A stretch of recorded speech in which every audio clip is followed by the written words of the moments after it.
Hi everyone, so this week for the CALLA lesson plan, unfortunately I didn't notice until after I was done teaching my lesson that the camera was not recording. So I'm going to give you a reflection and a brief overview of what I taught and my objectives and how everything went. So my whole unit has focused on social studies. So this is our social studies text that we use in 5th grade in Wheaton. And right now we're studying early man and early humans and easing into going from nomads to farmers and building small villages.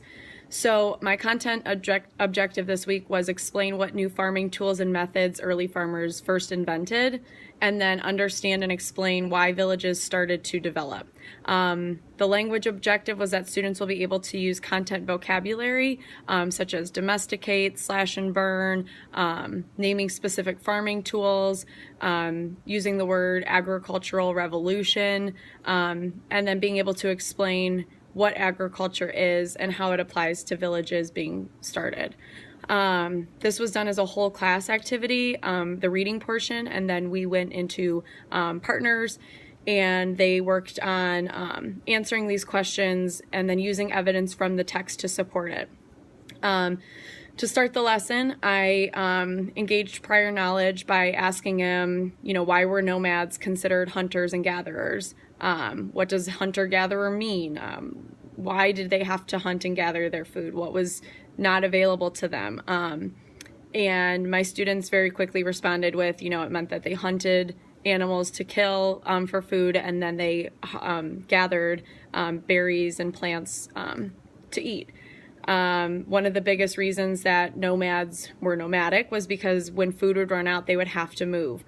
So the next question that I asked them was, what benefits would there be to having an ability to start a system for farming? And this kind of set the stage for the lesson. Kids started to quickly chime in by saying, well, if they're farming, they can make their own food. Okay, well then what does that mean? That means that they don't have to move as often.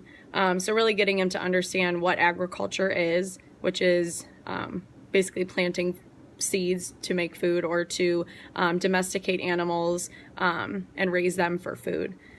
The social studies lesson was called Learning to Farm and Raise Animals.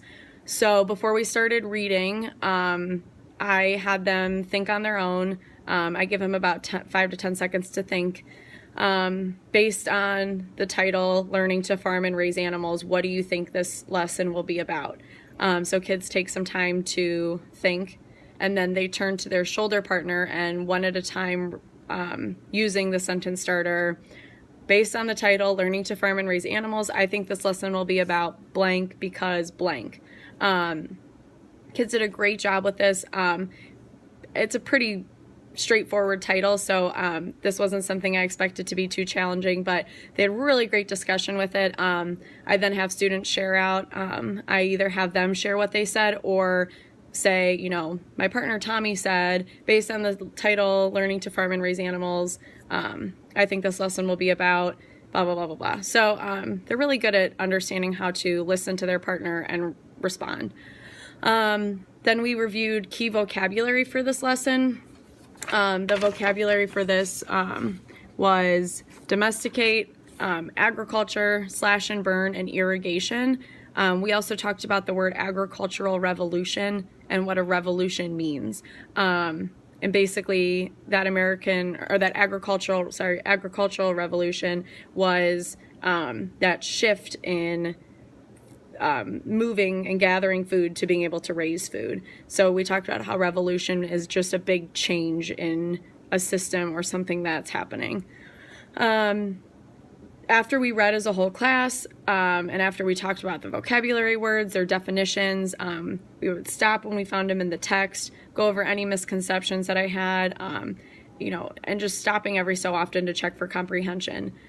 Once we were done reading, the students partnered up, and they were given kind of a paper that's got like a lesson summary on it. So it takes each section and shortens it. And then that was where I could incorporate my language and my content objectives.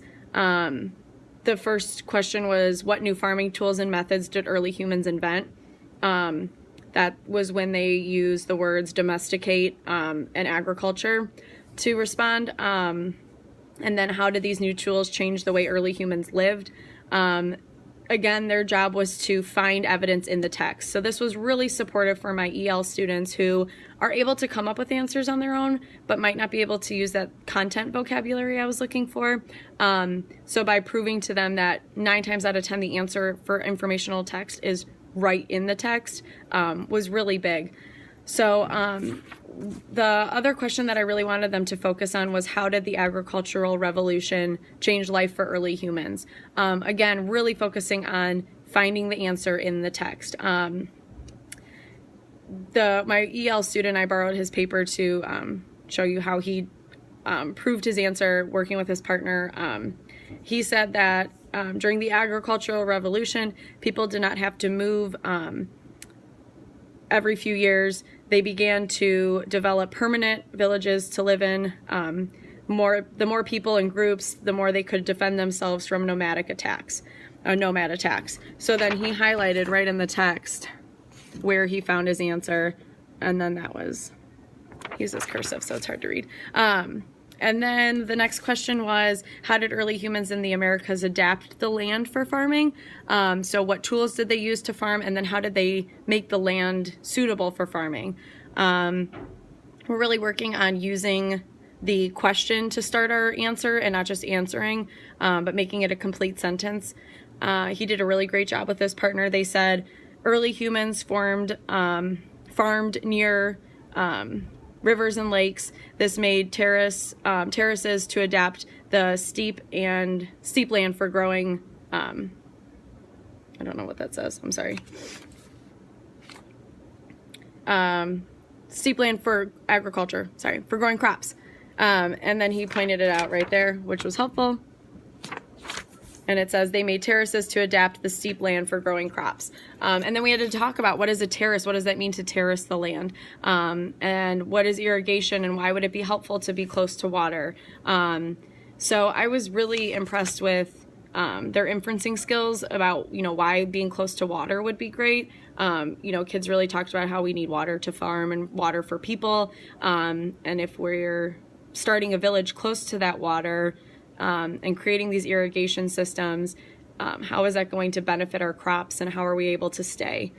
I had students self-evaluate this by then taking their 2 partners and partnering with another group, and reading the questions and then reading their answers and listening to both partners share, and then discussing what did they have that was the same, and then where did they have differences. This was a really great way for kids to hear either A, that their idea is correct, or B, another way to have said that same thing, or other information they could have used.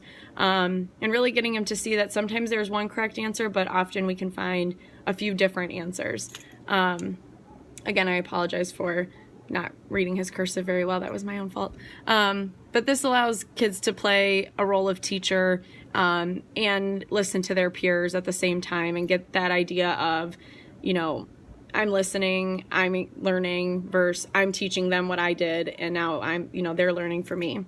The way that I would expand this would be at the end of the lesson, which we're planning to do tomorrow, after we've read all 3 lessons, instead of using the comprehension questions that the story has, their job is to go back and read through how they could make up a comprehension question, to answer the text or answer the paragraph. So instead of the questions being there for them, once they've decided what the main idea is and what that paragraph or story or that section was about, what questions could they ask so that the person who read it proves to them they understood and got the main idea from it. So that's how I would follow up this lesson.